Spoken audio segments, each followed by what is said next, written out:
Allez, c'est parti, on va pouvoir commencer ce nouveau live sur la confiance en soi aujourd'hui. Je vais regarder du coup, hop, je vais essayer de me connecter en même temps pour pouvoir voir vos messages. Hop, voilà, et envoyer un petit message ici. Bonjour à tous.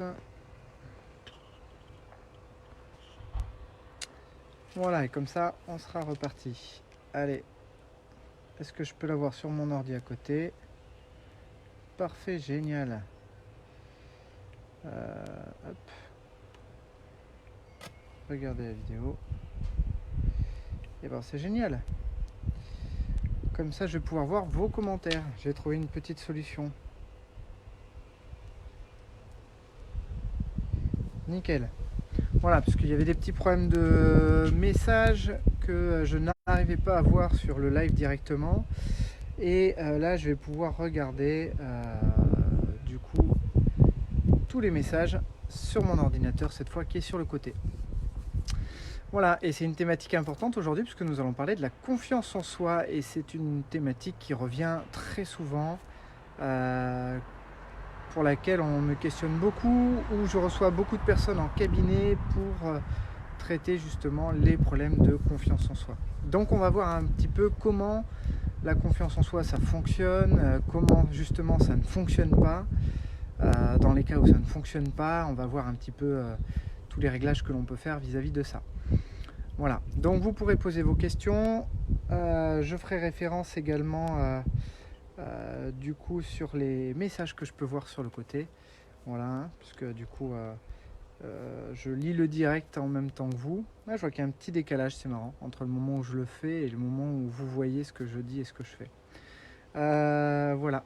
Tu vois, par exemple, Cathy, ça n'apparaît pas sur mon écran. Par contre, je vois bien que tu as mis un beau soleil aujourd'hui. Et donc voilà. Voilà tout le monde. Ça fait... Ok, super. Bon, il y a un peu de vent aujourd'hui. J'espère que ça va pas trop gêner pour le son. Surtout que j'ai perdu mes écouteurs.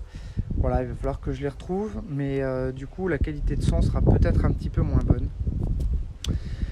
Allez, bienvenue à tous. Salut Cédric, Piaf de la Guadeloupe, Valérie, du nord-est de la France, Valérie. Bienvenue à Cathy également, Olivier, Isabelle, et puis voilà pour ceux que j'ai oubliés. Donc je vous invite comme d'habitude à partager ce live surtout sur la confiance en soi parce que c'est vraiment un live qui va être central, qui est pilier. Je pense que je vais le réutiliser par la suite parce que du coup il va aborder vraiment tous les tenants et aboutissants du fonctionnement, des modes de fonctionnement qu'une personne va avoir pour avoir confiance en elle ou ne pas avoir confiance en elle.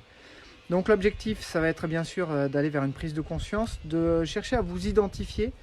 Je vais vous partager les différents mécanismes de la confiance en soi. Donc essayez d'être objectif avec vous-même, honnête avec vous-même. Voilà, rentrez dans une forme d'introspection, allez voir à l'intérieur de vous.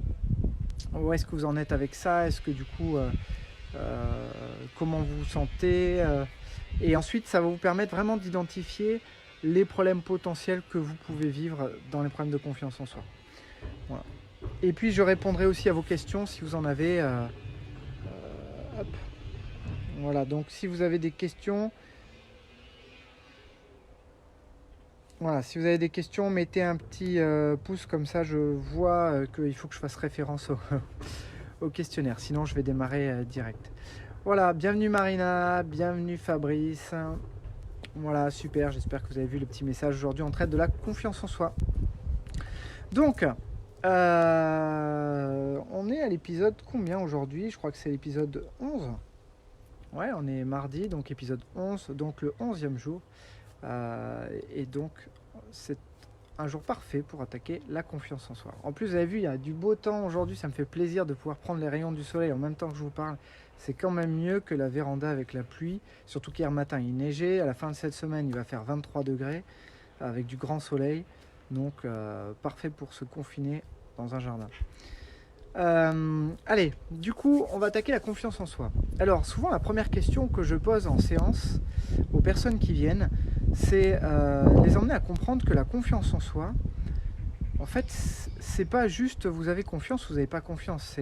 Ça, c'est la résultante d'un mécanisme que vous avez là, consciemment, et d'un autre mécanisme que vous avez inconsciemment. Il va falloir donc travailler sur ces deux mécanismes pour booster cette confiance, pour comprendre comment elle fonctionne et la changer. Donc la première question que je leur pose, pour prendre conscience de ces mécanismes, c'est comment vous faites pour ne pas avoir confiance en vous. Comment vous faites? C'est une vraie réussite. Ne pas avoir confiance en vous, vous arrivez à faire ça. C'est une vraie réussite, c'est un mécanisme. Et c'est pas pour rire quand je dis ça, c'est très sérieux. C'est-à-dire qu'avoir confiance, il y a une mécanique qui fait que vous arrivez à avoir confiance. Sauf que c'est naturel chez vous, vous ne posez pas la question, vous avez confiance, vous faites les choses, et vous avez confiance en vous, c'est tout le temps. Et à l'inverse, celui qui n'a pas confiance en lui, c'est pareil, c'est un mécanisme, il ne sait pas comment il fait, mais c'est comme ça, il n'a pas confiance. Et donc, il aimerait bien que ça change. Voilà. Mais pour que ça change, ce qui est pas mal, c'est quand même de prendre conscience de comment on fait pour ne pas avoir confiance. Confiance en soi. Donc pour ça, on va d'abord identifier quelles sont vos pensées. Qu'est-ce que vous dites dans votre tête? Et quelles sont les croyances qui sont liées à ça. Alors, vous allez me dire, je pense à rien, j'ai juste pas confiance.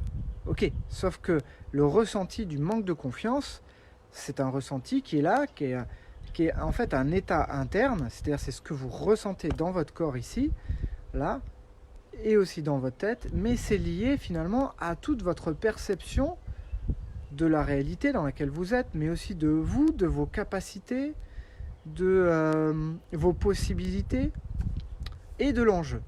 Voilà. Et ça va faire référence à votre histoire passée, à vos expériences passées et votre perception suite aux expériences passées. On a tous des expériences positives et des expériences négatives. Maintenant, si je vous demandais tout simplement là, juste maintenant, si vous deviez avoir confiance en vous dans quelque chose que vous allez faire, par exemple. Admettons, je sais pas, vous allez changer de travail, vous allez essayer de vous mettre à votre compte, vous allez essayer de faire un investissement, quel qu'il soit, vous allez essayer de déménager ou peu importe ce que vous comptez faire, mais pensez à votre projet. Et maintenant, essayez d'identifier comment vous vous sentez déjà là, en vous disant, ok, ce projet, je me sens en confiance à hauteur de combien sur une échelle de 0 à 10. D'accord? On va essayer de rester pragmatique, on va mettre des notes. D'accord? Donc mettez une note, ok, sur une échelle de 0 à 10 pour lancer ce nouveau projet. Eh bien, vous vous sentez à hauteur de combien? Ok, je vous laisse quelques instants, mettez cette note. J'en profite pour regarder s'il n'y a pas de message entre-temps.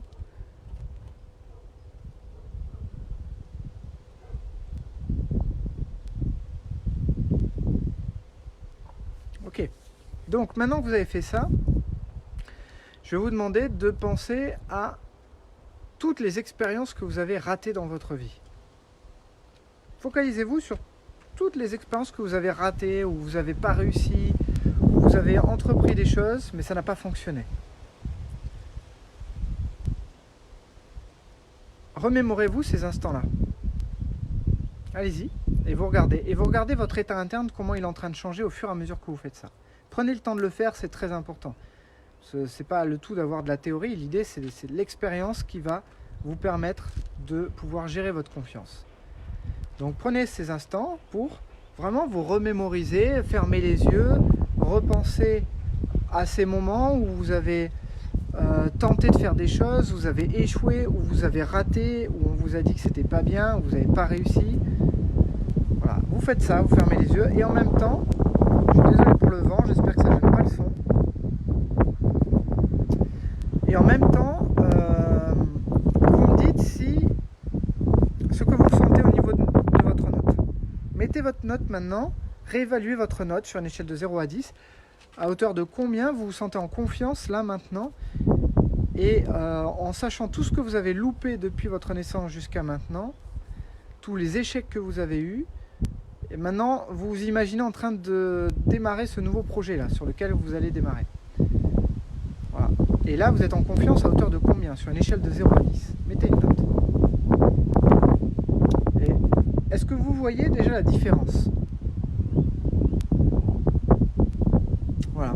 Mettez vos commentaires, mettez un petit peu si vous voyez une différence et à hauteur de combien ça change votre état interne. Donc, qu'est-ce que ça change dans votre motivation, dans votre posture, dans votre façon de respirer, dans votre attitude, dans votre dynamisme, dans votre joie intérieure, d'accord, et dans votre confiance sur la réussite du projet à venir. Ok, regardez ce que ça change.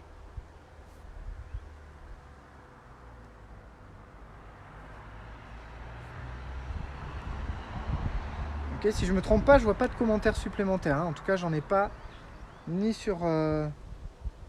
Ok, Louisa qui dit on a perdu de la confiance. Ok, effectivement, vous avez perdu de la confiance.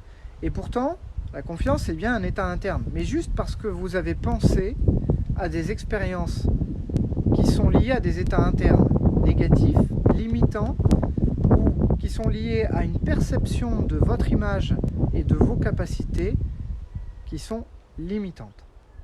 D'accord ?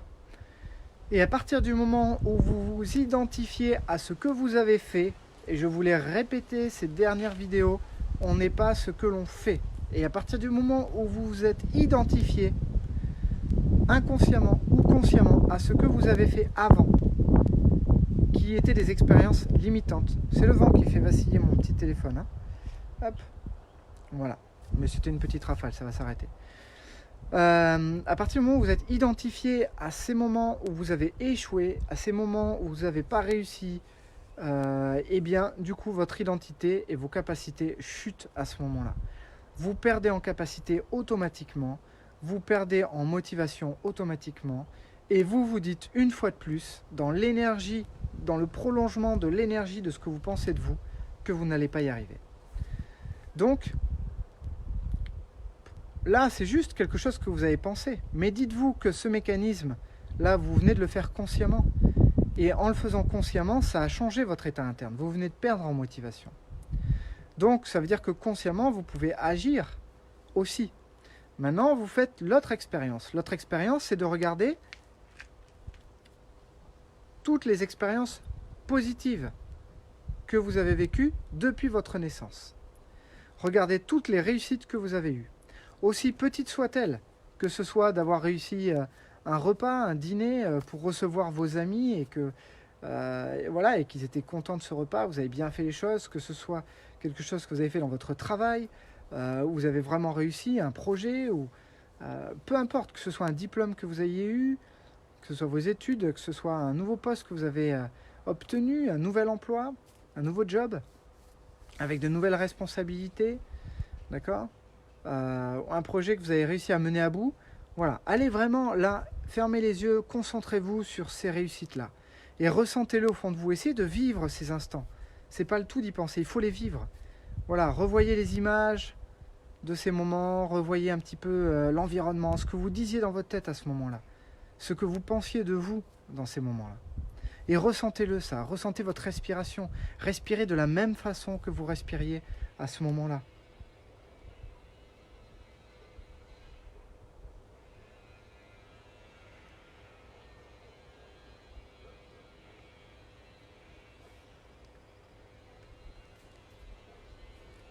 Donc, maintenant que vous faites ça, Cathy dit ça passe de 4 à 8. Alors, soit de 8 à 4 pour tout à l'heure, ou soit de 4 à 8 maintenant que vous pensez aux choses positives. Mais à partir du moment où vous pensez ça, ça change inconsciemment, du coup, votre perception de votre identité. Comprenez bien que votre conscient gère, c'est une petite bille, ici, 7 informations par seconde. Et votre inconscient, il gère 7000 informations par seconde.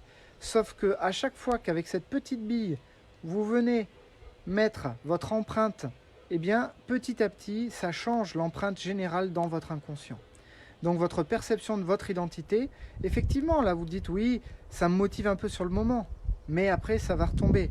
Oui, ça va retomber, sauf qu'à force, si vous faites ça dans votre quotidien, c'est pour chacune des expériences que vous allez faire, que vous allez vivre, vous allez avoir une attitude, une perception positive, tournée vers du feedback, vers des réussites que vous avez faites systématiquement vers une valorisation de votre être, de qui vous êtes, eh bien ça va remplir l'inconscient et ça va remplir votre perception, votre identité dans votre inconscient. Et de votre inconscient ressort l'état général de confiance en soi. L'état de confiance en soi, c'est donc un état interne qui est la résultante de tout ce que vous pensez de vous et de tout ce que vous pensez des expériences passées jusqu'à présent. Je regarde si j'ai pas d'autres questions.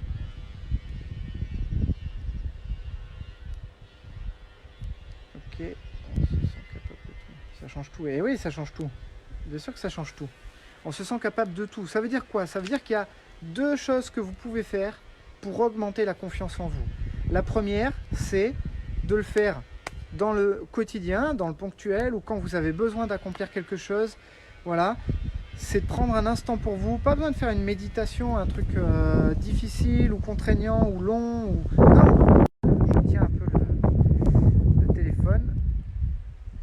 Voilà. Et la connexion se coupe en même temps. Voilà. Le tout, c'est juste de prendre quelques instants, de fermer les yeux et de vous replonger dans des moments de réussite. Des moments où vous avez réussi des choses, voilà, où vous êtes senti fier de vous. Et ça, c'est dans vos souvenirs, ça fait partie des expériences positives que vous avez. Et il y en a, puisque du coup, vous savez les trouver. Le tout, c'est vous autoriser à les vivre et aller au fond d'elles. Intensifier les couleurs, ça c'est une petite astuce que je vous propose. Quand vous retournez dans un souvenir positif, constructif, eh bien, intensifiez les couleurs de votre souvenir. Ça va intensifier l'émotion, l'état interne que vous allez vivre. D'accord? Donc faites bien ce travail-là, intensifiez toutes les couleurs, voyez en grand, respirez de la même façon, augmentez votre respiration, puisque du coup c'est de là que l'énergie part. D'accord? Et pensez, connectez-vous à ce que vous pensiez de vous à ce moment-là. Comment vous pouviez être fier de vous peut-être, comment vous pouvez vous sentir bien, serein, en confiance. Mettez des mots là-dessus, voilà, et restez dans cette énergie-là. Et partez de cette énergie qui est là, présente, sur tous les souvenirs positifs que vous avez, et ancrez-la maintenant dans ce que vous avez à construire tout de suite, là, dans votre projet. Voilà, car vous êtes cette personne du passé qui a réussi, et c'est cette même personne-là, dans la réussite, qui va entreprendre ce nouveau projet. Ok? Donc, vous voyez, ça, vous pouvez le faire de manière consciente, c'est juste vous conscientiser les choses, et quand je voulais conscientiser, là, tout de suite, il n'a pas fallu longtemps. Je vous ai proposé ça, vous n'êtes pas pourtant forcément dans un super cadre pour le faire, voilà, mais à partir du moment où vous le faites, ne serait-ce que quelques secondes, eh bien, automatiquement, ça change votre état interne. Maintenant,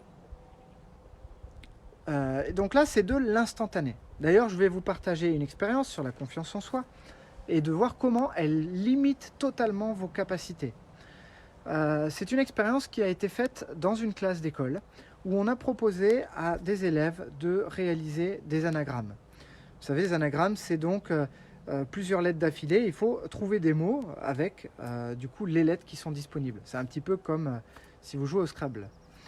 Voilà, au Scrabble. Le truc, c'est que ce que les élèves ne savaient pas, c'est qu'en fait, ils ont partagé la classe en deux. Et qu'en fait, il y a une partie de la classe qui avait des anagrammes super faciles. Et une autre partie qui avait que des anagrammes impossibles. Il n'y avait pas de solution possible.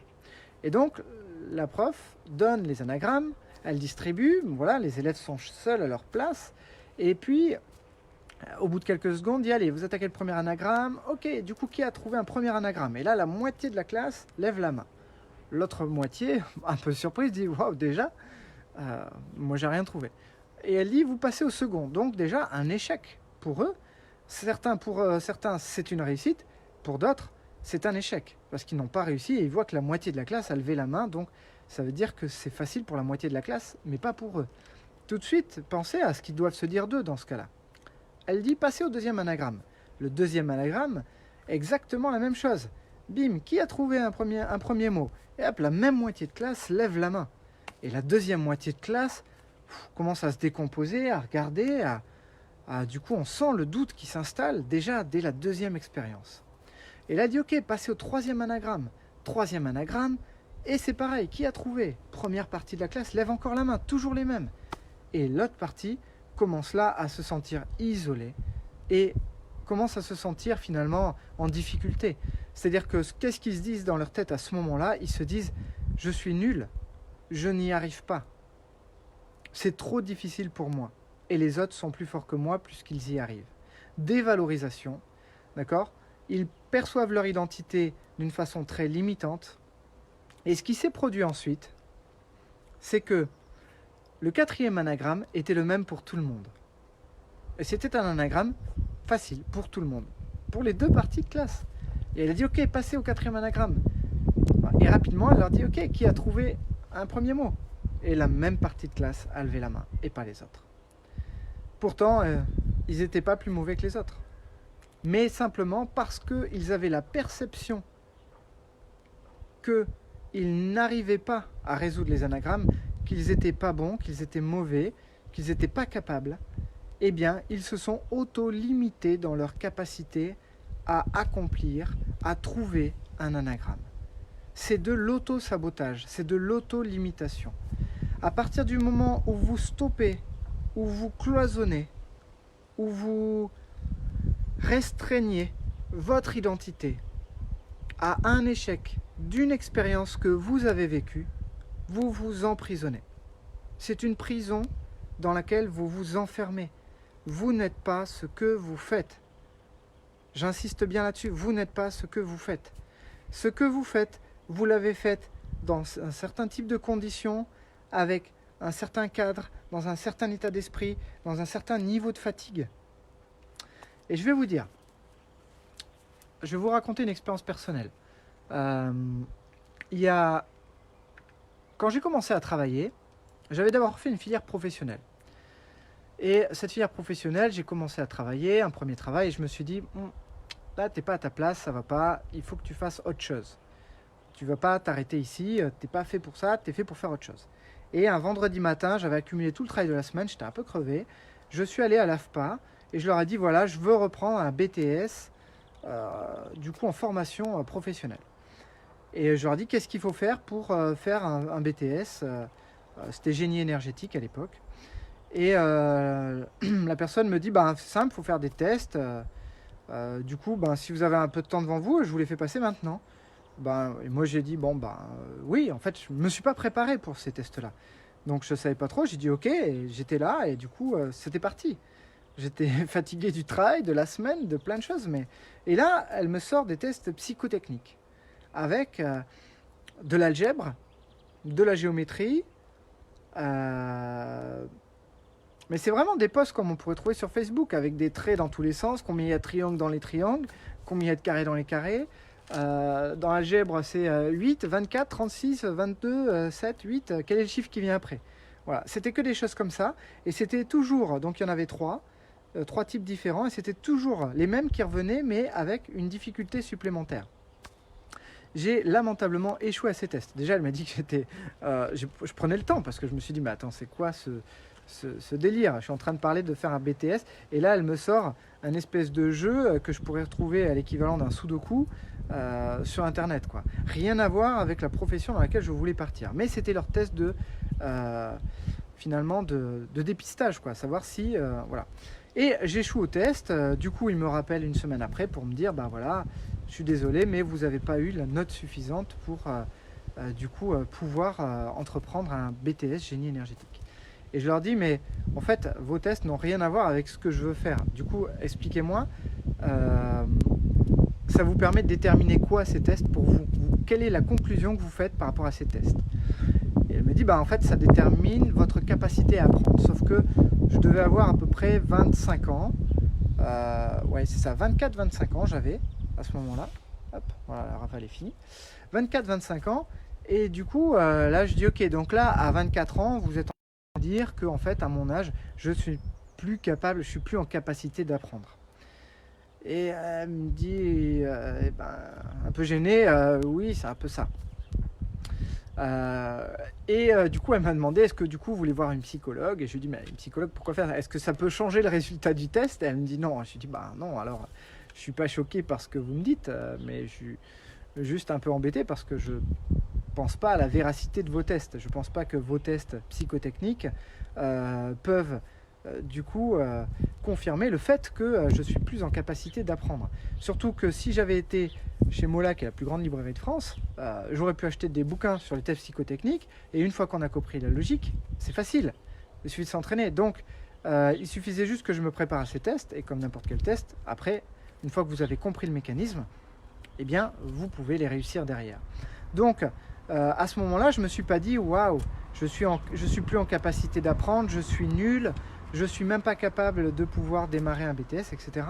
Mais je me suis dit non, plusieurs choses. La première, bon, c'était pas les bonnes conditions pour réaliser ça. J'aurais dû me préparer, je ne me suis pas préparé. 3, c'était pas forcément évident. Et puis 4, quelque part, si j'ai pas fait ça, c'est sûrement pour des bonnes raisons, c'est sûrement que j'ai autre chose à faire. Voilà, et je ne pense pas du tout de moi que je sois limité en quoi que ce soit, mais bien au contraire, c'est juste que c'était peut-être pas le chemin, peut-être pas la façon de faire, c'est ok, je vais trouver autre chose, d'accord? C'est-à-dire que chaque expérience est là, et vous allez vous servir des expériences que vous vivez pour choisir qui vous êtes, d'accord? Donc c'est comment j'interprète les situations, et ça va être très important parce que à partir du moment, maintenant, vous allez pouvoir modifier cette confiance en vous ponctuellement avec, comme je vous ai dit, des petits exercices de visualisation comme on a vu tout à l'heure. Mais si vous voulez que ça change d'une manière générale, à partir de maintenant, vous devez d'abord aujourd'hui faire un reset des expériences mal interprétées du passé. C'est-à-dire vous devez redéfinir les grosses expériences du passé qui vous fragilisent dans votre confiance, celles auxquelles vous avez pensé tout à l'heure. D'accord ? Donc vous devez prendre le temps de les revoir et de changer votre perception. Et de trouver une perception dans laquelle vous vous sentez bien, dans laquelle votre identité est protégée, dans laquelle vous savez que eh bien, vous avez toutes les capacités, vous avez toutes les ressources, vous avez tout ce qu'il faut. Et c'était juste pas le chemin, pas le moment, pas les bonnes personnes, voilà, pas le bon endroit. Et donc c'est ça qu'il faut savoir regarder. Donc d'abord, la première chose, c'est de faire un reset sur le passé. Première chose. Et la deuxième chose qu'il faut faire, c'est à partir de maintenant, je dis bien à partir de maintenant, ça démarre aujourd'hui, tout de suite. Vous n'êtes plus autorisé à avoir une perception des expériences qui soit négative. Vous devez vous interdire, à partir de maintenant, d'avoir des pensées négatives vous-même. Vous devez vous interdire ça et bannir ces mécanismes. C'est terminé. Parce que vous avez le choix, vous avez la possibilité, je dirais même plus, vous avez la responsabilité de regarder avec la plus grande honnêteté possible, du coup, ce qui se passe dans cette expérience et de voir comment vous pouvez sortir encore plus grand, encore plus fort de ces expériences-là. C'est parfait, j'ai un livreur qui arrive en plein milieu de mon live. C'est génial. J'adore. Hop. Bonjour. Donc voilà, du coup, ça tombe bien, il n'a pas besoin de moi. On va donc continuer. À partir du moment où vous avez pris cette responsabilité, je vais regarder en même temps s'il n'y a pas de questions. Je fais un petit point. La connexion positive amène à une intégration positive et renforce l'estime de soi sur les expériences. Bravo Mathieu, tu as raison. Eh bien oui Cédric, effectivement, c'est vraiment de la mécanique, hein. C'est de la science. On n'est pas là dans allez, on va se raconter des histoires. C'est juste comment je sélectionne les informations. Ensuite, Céline, est-ce quand nous n'avons pas confiance en nous, on reste dans notre zone de confort? Ah ben automatiquement. Si vous analysez mal les situations, si vous vous bloquez dans votre identité, eh bien vous allez avoir peur. C'est comme ça que vous allez enclencher la peur. C'est quand on se dit je risque. Voilà. C'est quand on se dit il peut se passer. La peur, c'est ça. Si vous vous retrouvez à faire de l'acrobranche et que vous devez passer d'une plateforme à une autre, ok, et que là, eh bien, au moment où, si vous n'avez pas de sécurité, vous êtes à 2 mètres de haut, admettons, et vous n'êtes pas sécurisé, vous devez passer avec une liane d'une plateforme à une autre. À partir du moment où vous vous dites waouh, mais si j'y arrive pas, qu'est-ce qui va se passer? Eh bien, si j'y arrive pas, je vais tomber. Et si je tombe de 2 mètres de haut, je risque de me casser les jambes, peut-être des côtes ou peut-être autre chose. Donc, là, effectivement, la peur va s'enclencher et ça va vous bloquer, vous paralyser. Vous allez dire non, j'y vais pas. À partir du moment où vous êtes là et vous dites ok, peut-être que cette liane est à 2 mètres de haut, mais moi, j'ai toujours réussi ce genre de choses. Si c'était à 50 cm, je le ferais même peut-être à un bras. D'accord? Je sais que je vais y arriver. Et l'objectif, c'est là qu'il faut aller. Et je me focalise sur l'objectif. C'est là que je veux aller. À partir de maintenant, je vais me focaliser là-dessus. Qu'est-ce qu'il faut faire pour ça? C'est simple. Hop, je vais sauter en pleine confiance et je vais y aller. Et je suis sûr d'y arriver. À partir de ce moment-là, la confiance est là. Vous le faites et vous y arrivez. D'accord? L'enjeu peut paralyser. Regardez, si je vous mets une poutre, d'accord, qui fait 10 cm de large. Cette poutre, je la mets à 10 cm du sol. Okay, elle est posée sur le sol. Elle est fixe, elle ne bouge pas. 10 cm du sol et je vous dis voilà, vous devez aller là-bas sans tomber. Okay, bah vous allez y aller facile, vous allez peut-être même sauter, mais vous allez le faire sans problème, sans aucun problème. Je vous remets la même poutre, mais elle est à 50 mètres de hauteur. Il y a du vide dessous. Il n'y a pas de vent ce jour-là. Je vous mets aucun vent. Et je vous dis voilà, tu dois atteindre de l'autre côté. Et même si la poutre fait 20 cm, je double la poutre, elle fait 20 cm de large cette fois. Donc il y a largement de quoi mettre les pieds. Sauf que là, qu'est-ce qui va perturber votre confiance? Qu'est-ce qui va perturber votre capacité à faire hop, ce déroulement sur la poutre? C'est juste l'enjeu. C'est ce que vous allez vous dire dans votre tête. Parce que vous allez vous dire, waouh, si je tombe, je meurs. Et le fait de vous dire, si je tombe, je meurs, vous rentrez dans l'enjeu. Voilà. Et l'enjeu, c'est ce qui va vous paralyser. Ça va vous faire perdre vos capacités. Pourquoi? Parce que vous allez essayer de rentrer dans une forme de contrôle. La peur et l'enjeu vous emmènent dans le contrôle. Vous allez donc essayer de contrôler ce que vous allez faire. Alors que marcher, vous faites ça naturellement. Vous le faites tous les jours et à aucun moment, vous essayez de contrôler quoi que ce soit. Donc, à partir du moment où vous voyez que quand vous essayez de contrôler, vous êtes beaucoup moins bon et vous allez perdre l'équilibre, vous êtes beaucoup moins bon que si jamais vous êtes dans votre naturel, parce que vous savez faire naturellement. Il faut laisser le naturel s'exprimer, et c'est comme ça que vous allez réussir. Ok, je regarde s'il y a d'autres questions, du coup, avant de poursuivre. Alors, Christelle, est-ce que c'est possible de changer de perception, sachant qu'une personne vous le rappelle souvent?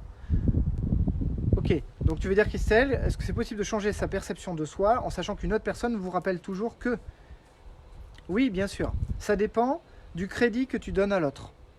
Si tu estimes que l'autre a plus de valeur que toi dans ce qu'il te dit, eh bien, automatiquement, ça va affaiblir ta perception de toi.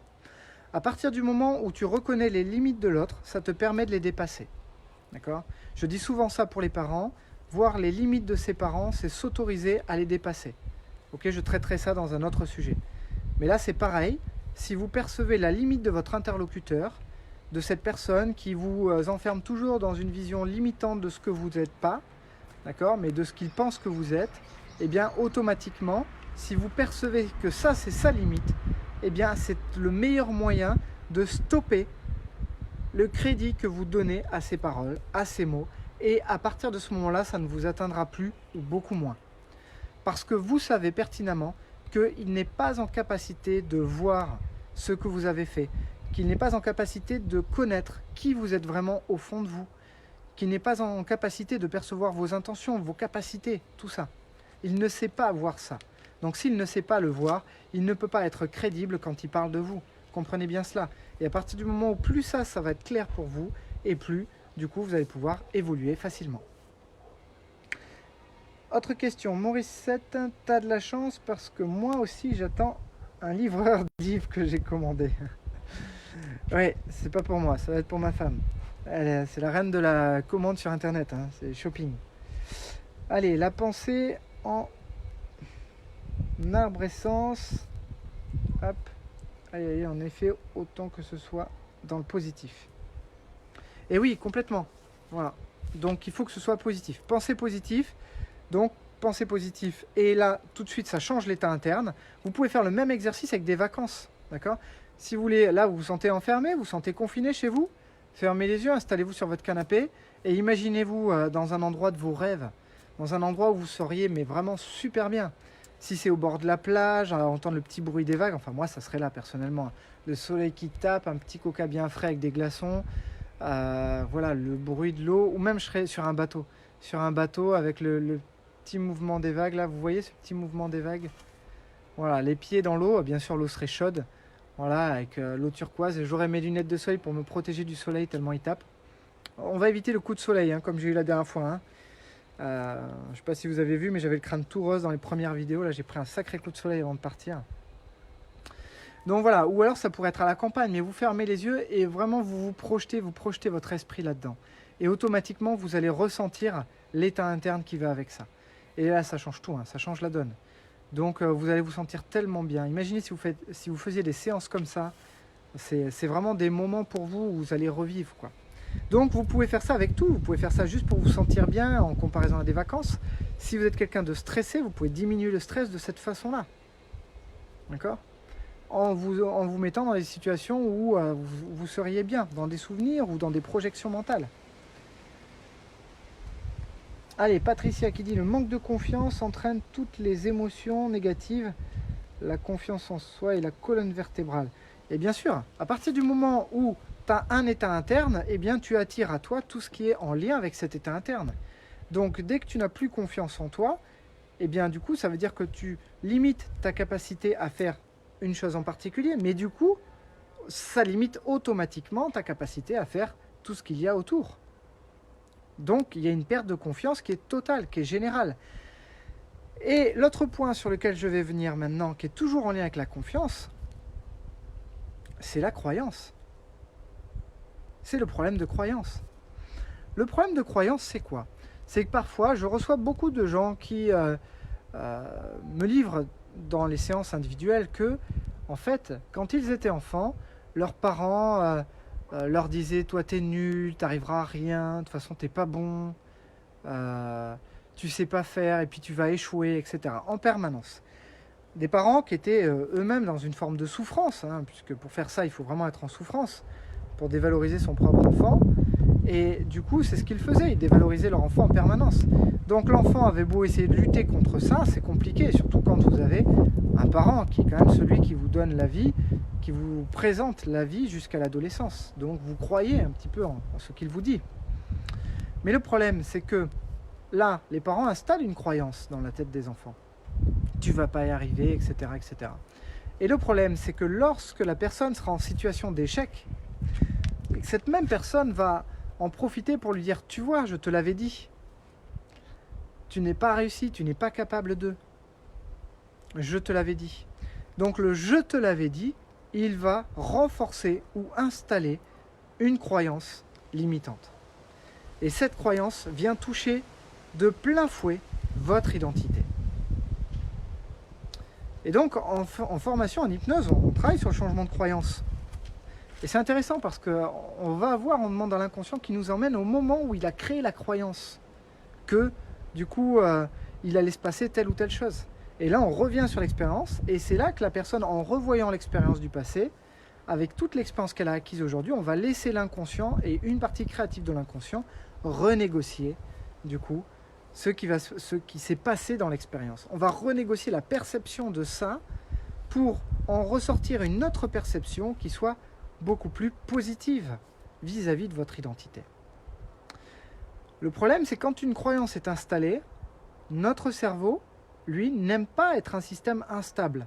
Il a été fait pour stabiliser un maximum de choses et le plus possible. Donc, ce qu'il va faire, c'est qu'il va sélectionner l'information. Vous savez, Facebook, on dit qu'ils sont en train de filtrer là, les informations que vous allez voir.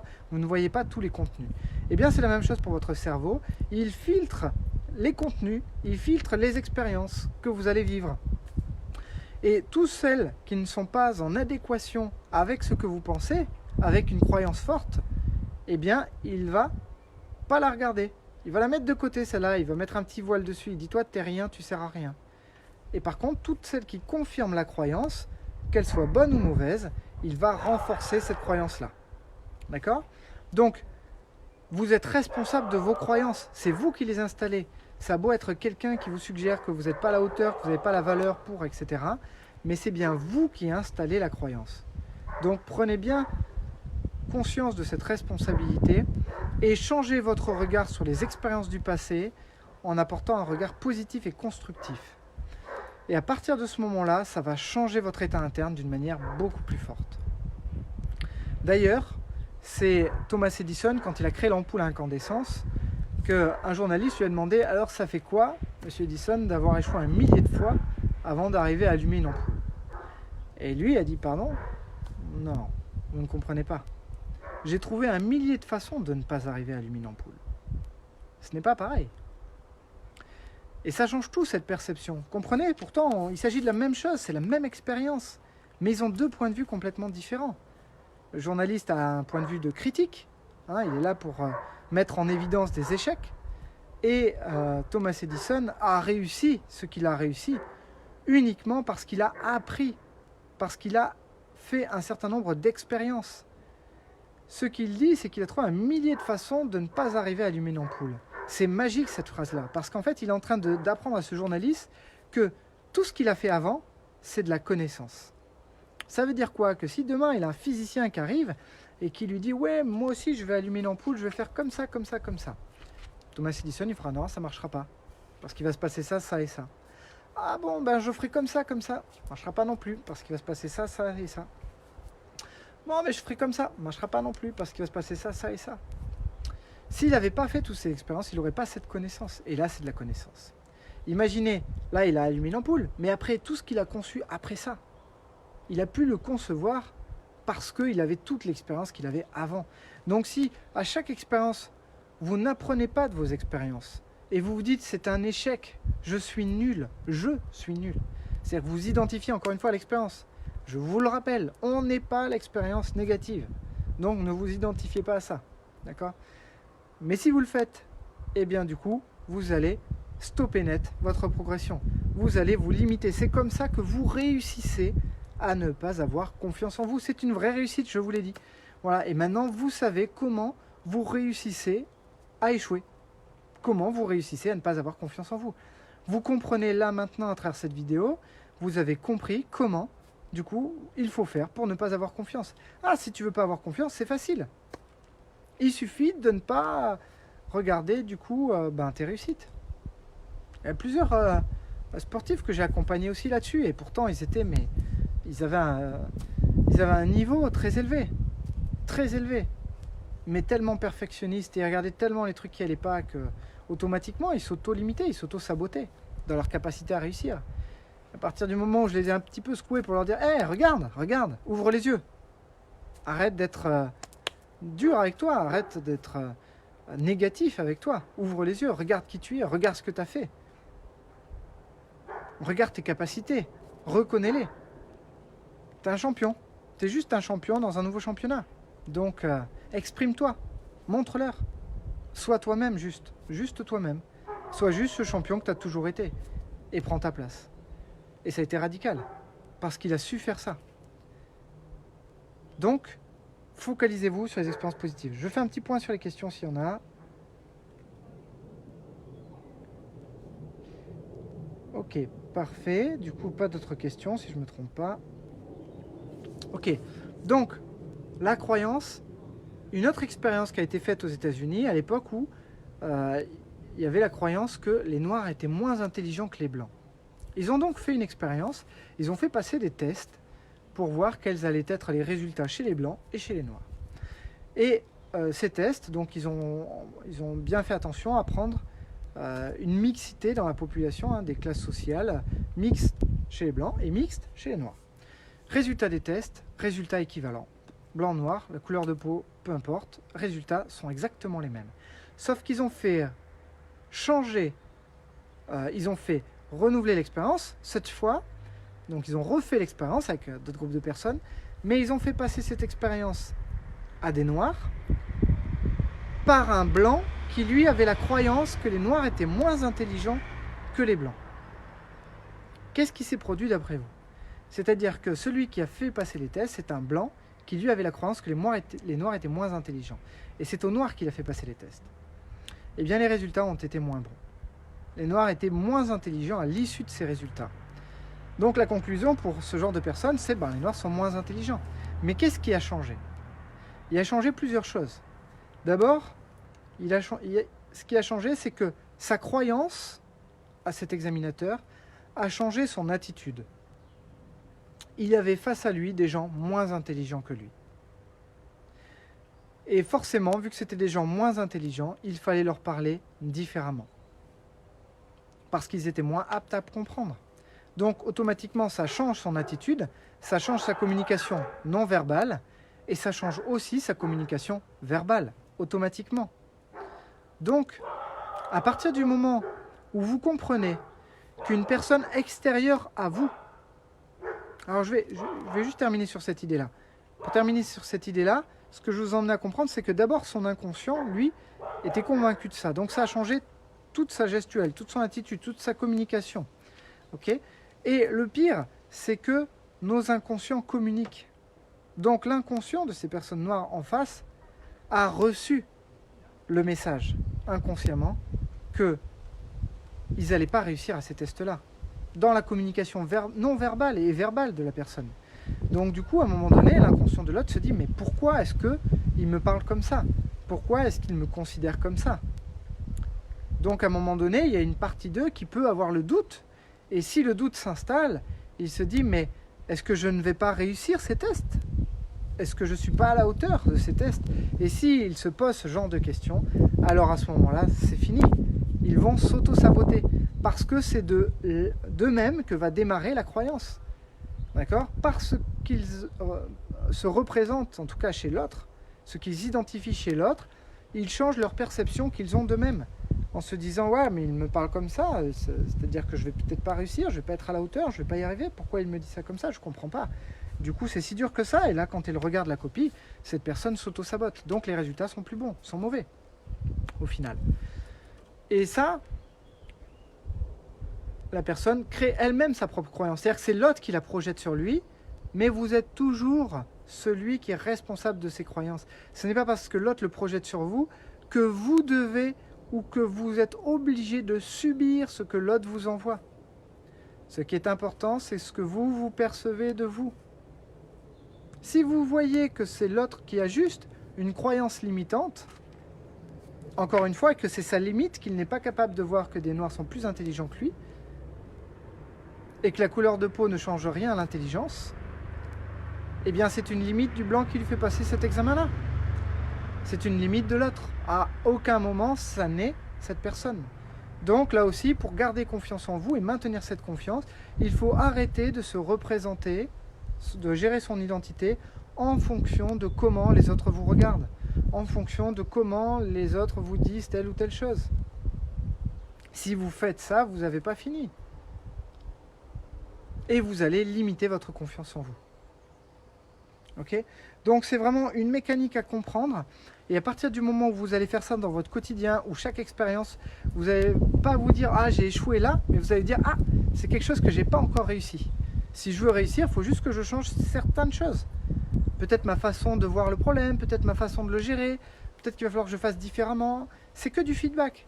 Mais vous avez les capacités de tout. Par contre, il faut les faire dans certaines conditions. Il vous faut juste trouver le déclic. Donc, trouvez le déclic. Et vous ne dites pas que vous n'êtes pas capable. Trouvez le déclic parce que vous savez que vous êtes capable, parce que vous savez que vous avez déjà réussi, parce que vous savez que vous êtes excellent si vous le souhaitez. Et parce que vous savez que si vous donnez les moyens, vous réussissez. Donc, je vous écoute s'il y a des questions. Allez-y, c'est le moment de les poser sur ces sujets-là. Et après les questions, du coup, on clôturera ce live pour aujourd'hui. Je vous invite à partager si vous ne l'avez pas fait. Partagez-le parce que ces mécaniques-là, ces mécanismes, ils sont super importants. Et vraiment, ils concernent tout le monde, quoi. Donc, pendant que vous posez vos questions, c'est un peu comme j'ai beaucoup de chefs d'entreprise ou de cadres qui viennent en séance. Et quand ils viennent, ils me disent, voilà, j'aimerais avoir plus confiance en moi quand je fais des discours. Je leur dis, ok. Mais je leur pose la même question, c'est comment vous faites pour ne pas avoir confiance en vous? Ils me regardent, je sais pas, j'ai pas confiance. Ouais. Je le connais le mécanisme, je sais déjà exactement ce qu'ils vont me dire. Mais en fait, ce qu'ils vont me dire, c'est que quand ils font leur discours, ils se posent des questions eux-mêmes. Au lieu d'être concentrés sur leur discours, ils sont concentrés sur ce que les autres vont penser d'eux. Donc, du coup, est-ce que je vais être à la hauteur? Est-ce que ma prestation sera bonne? Est-ce que du coup je vais bien m'exprimer? Est-ce que... Et tout ce questionnement-là. Imaginez bien que vous avez un certain nombre de... Allez, on va dire que votre conscience, c'est un sac dans lequel il y a un nombre de billes. Il y a 10 billes à l'intérieur. Ok, ça c'est votre conscience disponible. 10 billes. Il y en a 1000 pour l'inconscient. D'accord? Ouais, c'est ça. 10 billes et... C'est ça. Et 10 000 billes, pardon. C'est 10 000 billes pour l'inconscient. Et 10 billes pour le conscient, admettons. D'accord? Parce que c'est 1000 fois supérieur, l'inconscient.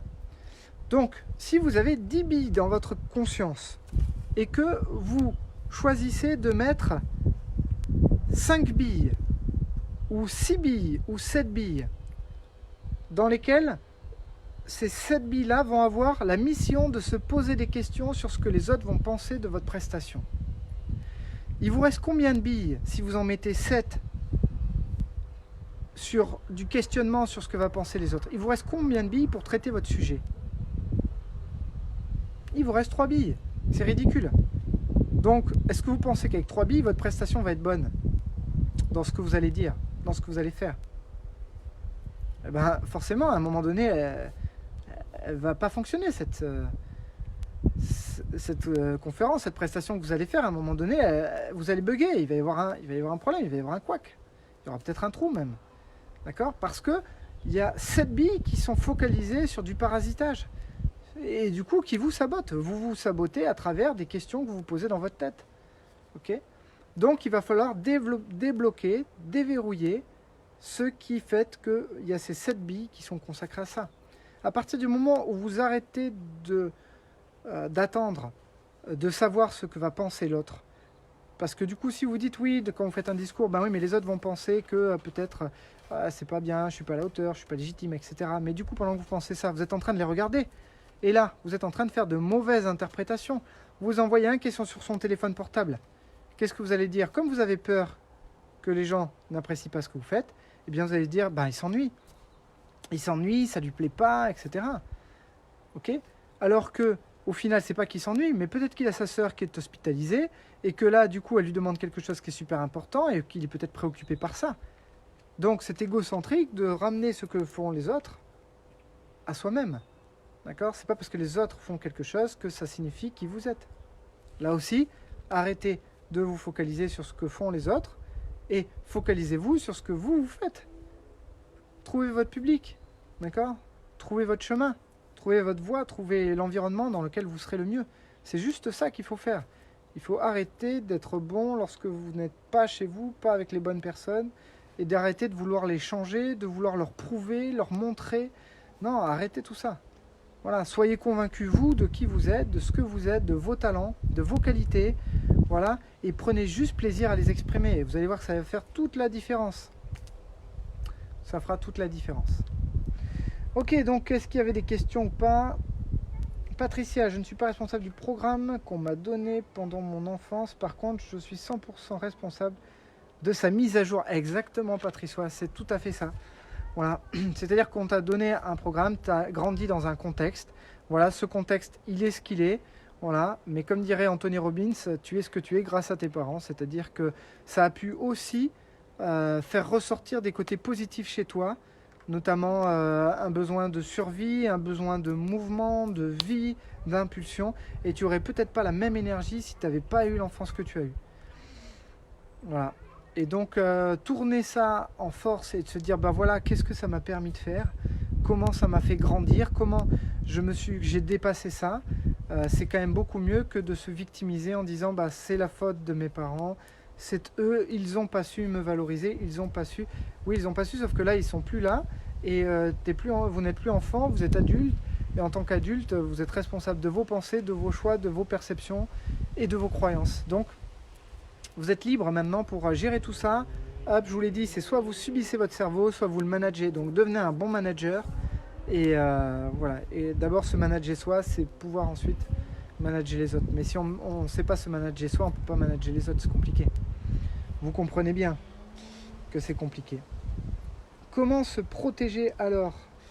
Ah ben oui, comment se protéger? Ben, c'est la perception et c'est le crédit que tu donnes à l'autre. Donc pour se protéger, la première chose qu'il faut faire, c'est limiter la valeur que tu donnes à l'autre, dans ta tête à toi. Pas forcément dans ce que tu vas lui dire, hein. Sinon on rentre dans une confrontation, dans un besoin de convaincre l'autre. Non, non, il faut couper ça. On a besoin de convaincre personne. Ceux qui ont besoin de convaincre les autres, c'est parce qu'ils ne sont pas totalement convaincus. Donc arrêtez d'essayer de convaincre. Dites-vous juste, il est limité dans sa capacité à me voir moi, et moi je me vois comment. Voilà, et je continue de me voir comme ça. Voilà. Et ensuite, coupez-vous du regard de l'autre en vous disant que il n'est pas capable. D'accord? C'est sa limite. Chacun a ses limites. On est tous limités quelque part et dans différents domaines. Dans tous les domaines dans lesquels nous vivons, nous sommes tous limités. Nous avons tous nos limites.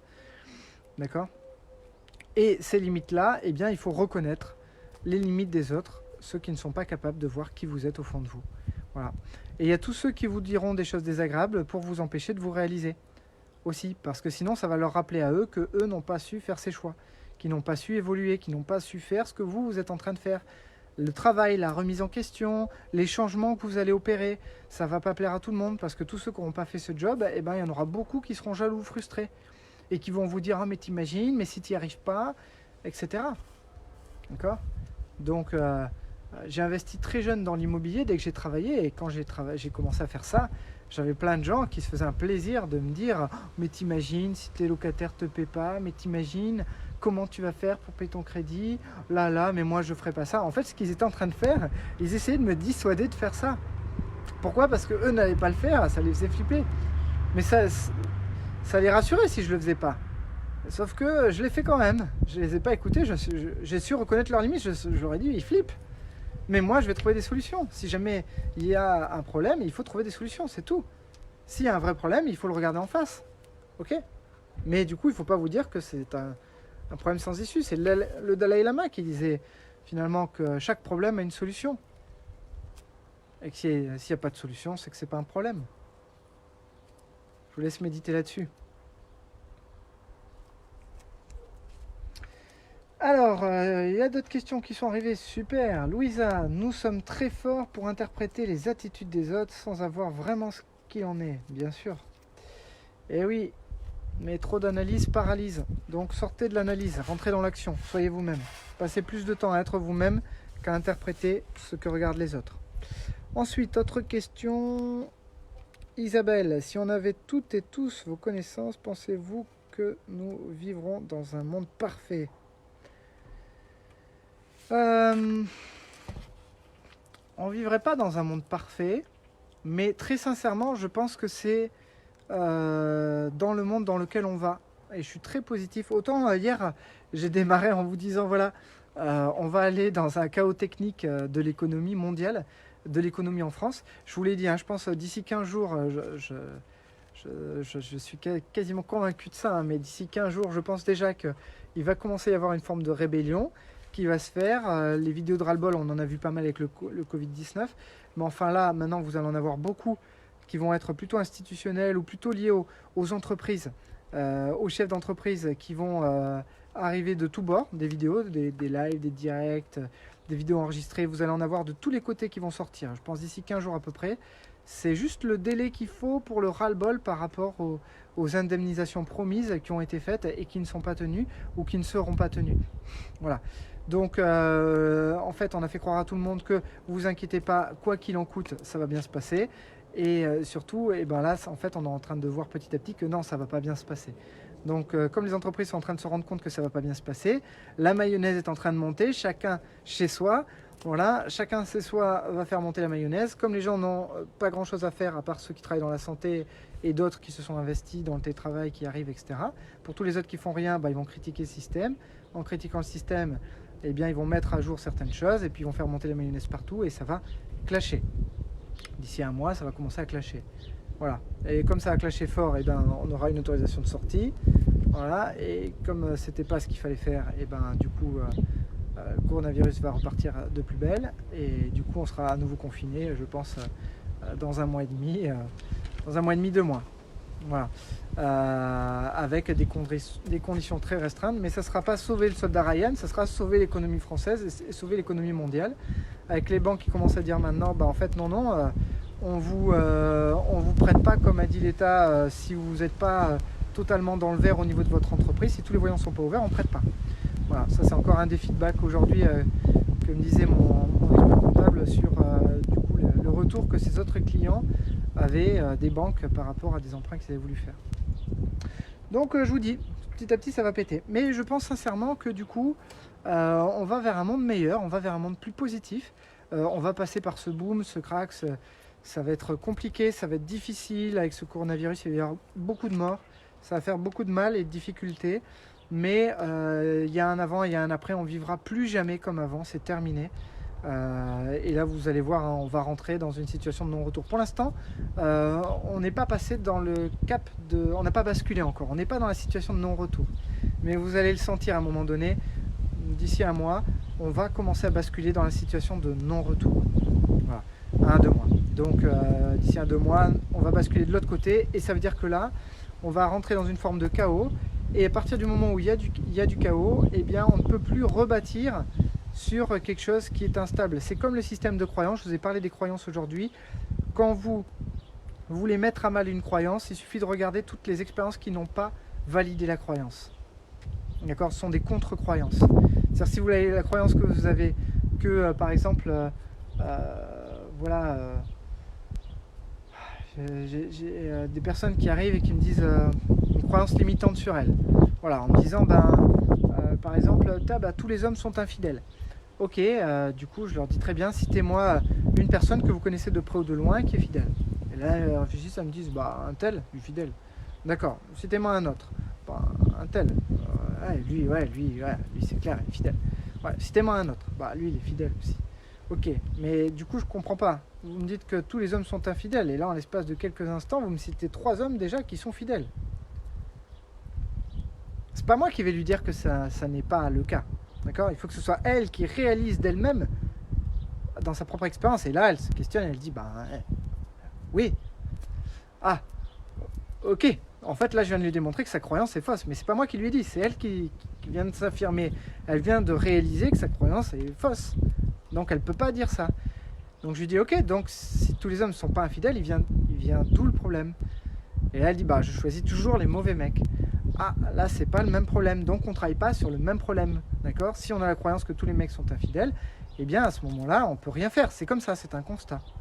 Or là, elle a changé sa croyance. Donc, voilà.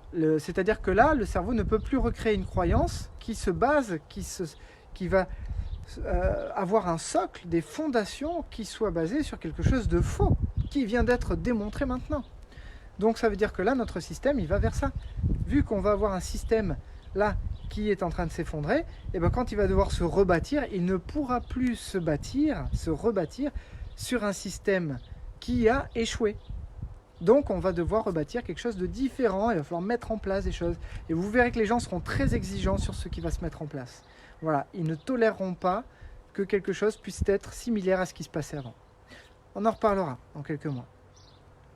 Donc voilà ce que je voulais vous dire vis-à-vis de ça.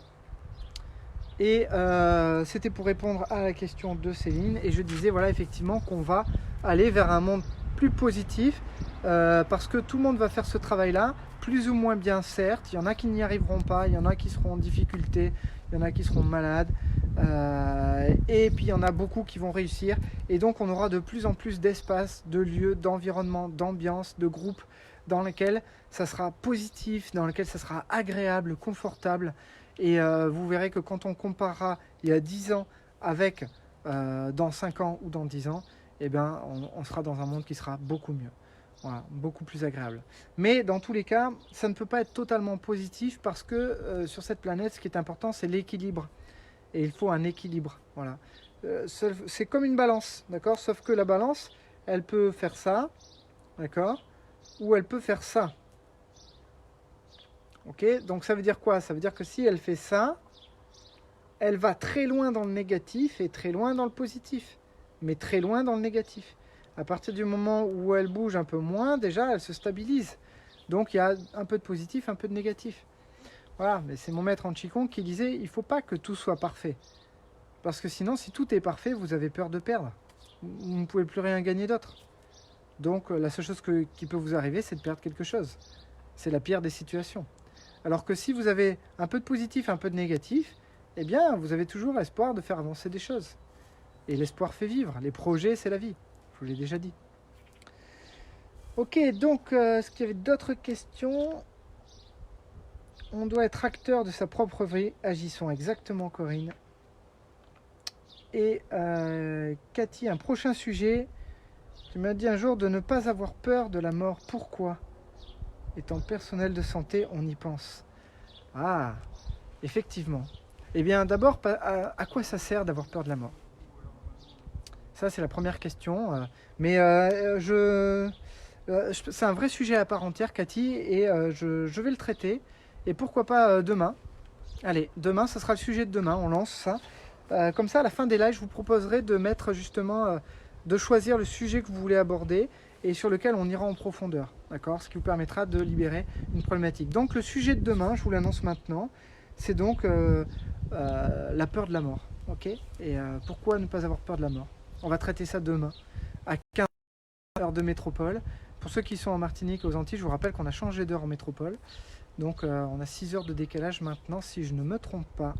Voilà, donc partagez ces lives, mettez des petits pouces et des cœurs si ça vous plaît, et au plaisir de vous retrouver demain à 15 heures. Mettez une petite alarme, comme ça on est tous à l'heure et vous démarrez, vous en profitez dès le départ.